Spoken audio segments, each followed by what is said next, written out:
Welcome back to another explainer. Today, we're jumping straight into the deep end of the pool to look at the evolution of choice, from ancient philosophy all the way to the 2026 economy. Let's get right into it. So think about this for a second. What could possibly connect an ancient Greek philosopher, a simple woolen coat, and the explosive AI boom that's waiting for us in 2026? Sounds like a setup for a joke, right? But the answer is actually just human nature. Specifically, it's our endless drive to fulfill our boundless desires using totally limited resources.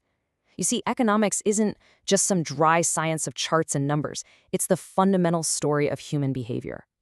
Today, we're going to trace the very DNA of how we make choices and see how our individual decisions snowball into the massive macroeconomic forces shaping our future. It's honestly fascinating to realize just how long brilliant minds have been wrestling with this stuff. Check out this timeline. Way back in 750 BC, Hesiod was already tackling the problem of scarce resources.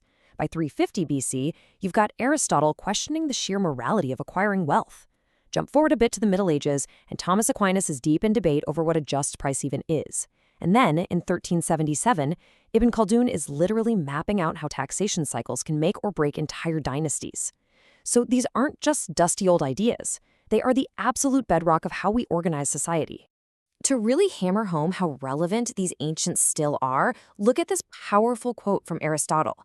He made this incredibly sharp distinction between real, useful wealth and just hoarding coins. He brings out the fable of King Midas, the guy who prayed for everything he touched to turn to gold. Well, he ended up starving because, guess what? You can't eat precious metals, or Bitcoin for that matter. It's such a wild historical irony. Thousands of years ago, Aristotle was warning us against the exact same hubris and greed that drive our modern economic bubbles. All right, fast forward with me to 1776. We arrive at the monumental work of Adam Smith. Now, a lot of people today just label him an economist, but actually, he was a moral philosopher first and foremost. His Wealth of Nations wasn't just some textbook about money. It was this holistic masterpiece that linked ethics, the law, and economics. He really wanted to understand those invisible chains binding society together and how a well-governed society creates prosperity for everyone. And to explain how wealth actually gets created, Smith used this brilliant, visceral example, a basic woolen coat worn by a common-day laborer. Really picture this for a second. To make that one rough coat, you need the shepherd, right? The shearer, the spinner, the weaver. But you also need the sailors who ship the dyes across the ocean, the shipbuilders, the tool makers who forge the shears. It's like a giant puzzle. Countless invisible hands cooperating globally without even knowing each other, just to make the everyday stuff we totally take for granted. Which brings us to the real engine driving the wealth of nations, the division of labor. The idea is simple but powerful. By specializing in just one specific task, a worker gets way better and faster at it. They save all that time usually wasted switching between different tools. And because they're hyper-focused, they're much more likely to actually invent a new machine to do the work for them. This division is literally the secret sauce that multiplies production and drags entire societies out of poverty. So, how do we take Smith's grand philosophical theories and bring them down to our everyday lives? It really boils down to 4 simple rules of individual decision-making. First up, we constantly face trade-offs. There really is no such thing as a free lunch. Second, the true cost of anything is simply whatever you have to give up to get it, your opportunity cost. Third, rational people make decisions by thinking at the margin, making tiny, incremental tweaks. And finally, people respond to incentives. If you change the underlying cost or benefit, human behavior shifts almost instantly. Now, when millions of us are out there making those trade-off decisions, society as a whole runs into one massive foundational trade-off. On one side, you have efficiency, squeezing the absolute maximum output from our limited resources. On the other side, equity, distributing that prosperity fairly among everyone. It is a constant, endless tug of war. We hear this exact debate in elections every day. Do policies that try to slice the pie into more equal pieces end up accidentally shrinking the whole pie? It's the ultimate balancing act. Zooming out to see how we all interact, we realize that trade isn't some zero-sum sports match where one team wins and the other loses. Trade actually lets us specialize, making everyone better off.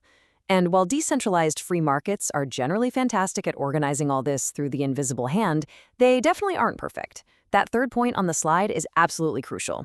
Governments sometimes have to step in. Whether it's enforcing property rights, promoting equity, or correcting market failures, a well-governed society is essential to keep the machine running. Zooming out even further to the macro level, we hit the absolute laws of how a national economy functions. First, a country's standard of living depends entirely on its productivity, how much workers can actually produce per hour.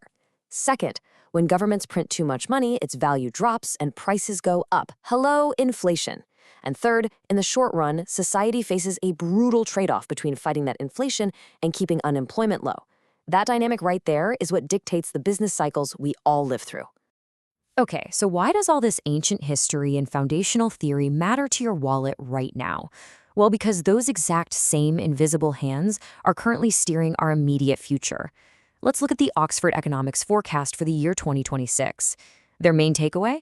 The global economy will be stable on the surface, but uneven beneath. The market forces are shifting rapidly, and underneath that calm water, massive structural changes are brewing globally. And here is the hard baseline metric for that stability. Despite wild political shifts, looming tariffs, and all the uncertainty around tech, global GDP is actually forecast to grow at a super resilient 2.7% in 2026. Honestly, on the surface, that is a remarkably steady, almost boring headline number. But, as we just said, beneath that surface, the incentives driving global trade are fundamentally transforming. We are basically entering Act 2 of a brand new global trade order. Let's walk through the step-by-step ripple effects. Step 1, sustained high tariffs in the US are going to limit their import growth. Step 2, in response to that, China heavily leans into manufacturing-led exports to keep its economy pumping.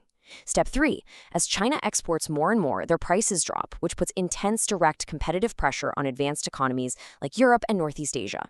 It's just a classic example of global market forces reacting dynamically to government policies. And then we have the great wild card of our era, artificial intelligence. Will it be a shock absorber or a shock magnifier? Look at these two starkly different scenarios for 2026. In the ultra-optimistic scenario, AI acts as a shock absorber. Tech investment hits record highs, supercharges our productivity, and pushes US GDP growth up to a robust 3%. But look at the downside scenario. Here, AI acts as a magnifier. Financing shifts dangerously toward debt, the bubble bursts just like the old dot-com crash, and growth plummets to less than 1%. It's a great reminder. Productivity drives our standard of living, but speculation just drives bubbles. So what's actually going to tip the scales in 2026? Surprisingly, it probably won't be central banks tweaking interest rates. The true swing factor is what we call the fiscal impulse. Basically, what are governments actually choosing to do with their budgets? Whether we're talking about the US or China, government spending and potential fiscal slippage are the real unpredictable wildcards next year. Just like Adam Smith observed centuries ago, the dance between market forces and state institutions is still the absolute decider of a nation's wealth. Which brings us to our final lingering thought. We've journeyed all the way from Aristotle's warnings about greed, through Adam Smith's woolen coat, right into the heart of 2026's AI boom and global trade shifts. The tools have completely changed, but human nature? Not one bit. So, as we navigate this incredibly complex future, you have to ask yourself, are we building well-governed societies that act in harmony with our natural progress?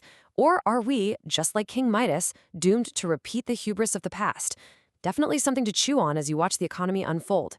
Thanks for joining me on this explainer, and keep learning.